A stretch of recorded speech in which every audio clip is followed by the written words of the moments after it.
5 berita terpopuler hari ini Jumat 10 Oktober 2025 di Bloomberg Technos Flash 5. Yang pertama, penjualan BYD di RI ambruk 57%, giliran Chery yang meroket. Penjualan mobil asal Cina BYD menurun 57% atau hanya menjual 1.088 unit sepanjang periode September 2025. Angka ini jauh dibandingkan periode Agustus yang tercatat penjualan hingga 2.562 unit menurut Gaikindo. Sedangkan mobil pabrikan asal Cina lainnya, Chery justru mencatatkan kenaikan penjualan 78,54% atau sebesar 2.105 unit, naik dibandingkan Agustus yang hanya 1.179 unit. Tren penurunan penjualan BYD di Indonesia mengikuti kondisi penjualan secara global. Seperti di Cina, perusahaan ini mengalami penurunan penjualan untuk kali pertama dalam 18 bulan, sedangkan para pesaing domestiknya justru membukukan pertumbuhan kuat di tengah persaingan ketat pasar otomotif Cina. Kedua, efek purbaya hingga yield dividen menarik saham bank berterbangan. Harga saham 6 bank besar kompak menguat seiring rapat bersama Menteri Keuangan Purbaya Yudi Sadewa, Menteri Sekretaris Negara Prastyo Hadi bersama Wakil Ketua DPR, Sufmi Dasko Ahmad untuk membahas perkembangan ekosistem keuangan dan perbankan tanah air.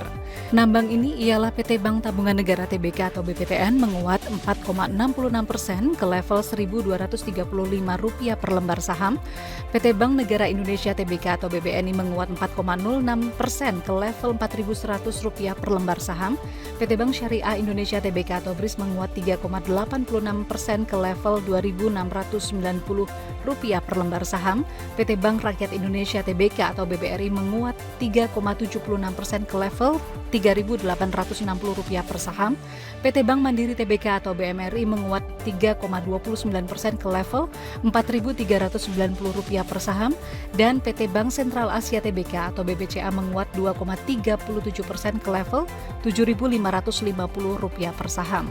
Menariknya, valuasi sektor perbankan tercermin dari price to book value atau PBV 1,9 kali dengan yield dividen berkisar antara 1,5% hingga 9,7%.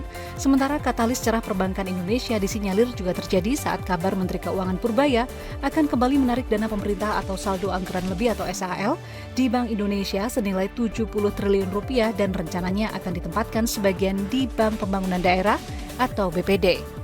Ketiga, strategi investasi emas saat harga terus pecah rekor. Emas menjadi investasi yang dipandang menguntungkan saat ketidakpastian global terjadi.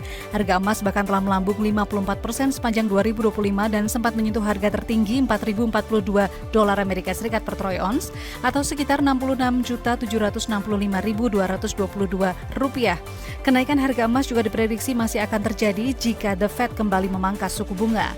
Agar investasi berjalan dengan lancar dan menguntungkan, ada baiknya diperhatikan 3 hal berikut, yakni pertama, perhatikan kompetensi dari provider jika berinvestasi emas batangan secara digital. Jika investasi berupa emas perhiasan, harus siap harganya dipangkas biaya ongkos hingga 20%. Kedua, tingkat inflasi di Indonesia dalam satu dekade juga terbilang ada di rentang 3% per tahun. Artinya, laju kenaikan emas masih lebih tinggi dibanding tingkat inflasi. Ketiga, emas akan jauh menguntungkan jika disimpan dalam waktu beberapa lama, misalnya dalam 5 tahun sebelum dijual kembali. Keempat, aset rampasan bisa menjadi beban baru untuk PT Timah atau TINS.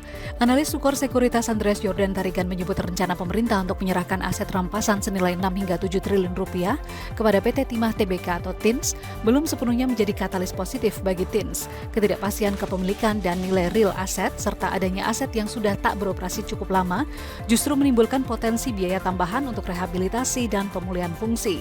Tak hanya itu, Andreas juga menyatakan TINS tengah menghadapi tantangan peningkatan produksi di tengah reformasi industri timah nasional. Emiten ini mentargetkan output timah naik 30.000 ton tahun ini dari estimasi sebelumnya 21.000 ton dengan dukungan Satgas Timah yang baru dibentuk.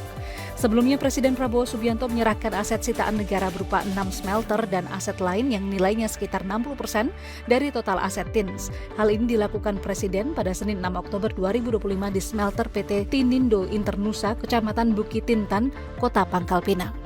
Kelima, Bahlil klaim RI akan stop impor solar mulai semester 2 2026. Menteri ESDM Bahlil Lahadalia pada Kamis 9 Oktober 2025 menyebut Indonesia akan menghentikan impor solar mulai semester 2 2026 seiring dengan rencana penerapan bahan bakar nabati atau BBN jenis biodiesel B50. Langkah menuju B50 menjadi upaya pemerintah memperkuat ketahanan energi nasional dan mengoptimalkan sumber daya domestik. Namun, Bahlil mengakui kebijakan tersebut akan meningkatkan kebutuhan metanol untuk campuran biodiesel. Menurut Bahlil, pembangunan pabrik metanol akan menjadi bagian dari proyek hilirisasi gas agar seluruh bahan campuran biodiesel dapat diproduksi di dalam negeri. Industri metanol di Indonesia saat ini existing 400.000 ton. Bahlil menerangkan timnya saat ini sudah mulai masuk pengujiannya ke tahap 4 di kereta, alat berat, kapal, dan mobil. Jika sudah diteruskan, maka pada semester 2 2026 akan dapat launching untuk B50. Itu dia 5 berita terpopuler pilihan Bloomberg Technos hari ini. Ikuti terus update selanjutnya di www.bloombergtechnos.com.